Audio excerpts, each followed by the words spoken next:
السلام علیکم دوستوں، آج میں آپ کو چند ایسے کام بتاؤں گا۔ اگر وہ کام تم کر رہے ہو، آپ وہ کام کے عادی ہو، تو پھر آپ انتظار کرو۔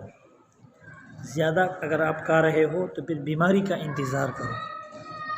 اوباش، فضول، لوفر دوستوں کے ساتھ اگر آپ گھوم رہے ہو تو پھر بربادی کا انتظار کرو۔ چغل خوری کرنے والا ذلت اور رسوائی کا انتظار کرے۔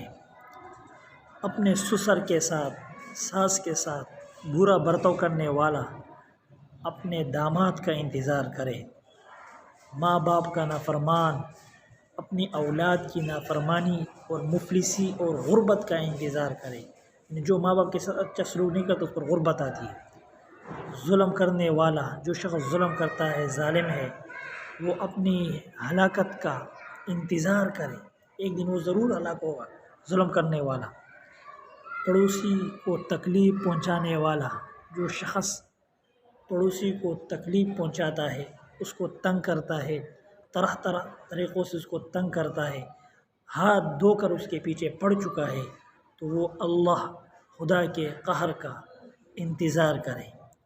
تو یہ چند افراد جو یہ کام کرنے والے ہیں، وہ انتظار کرے ان نتائج کا۔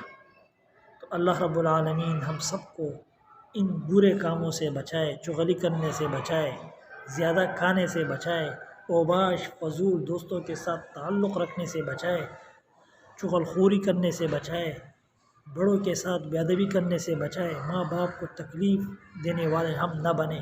ان کی خدمت کا موقع اللہ رب العالمین ہمیں عطا فرمائے۔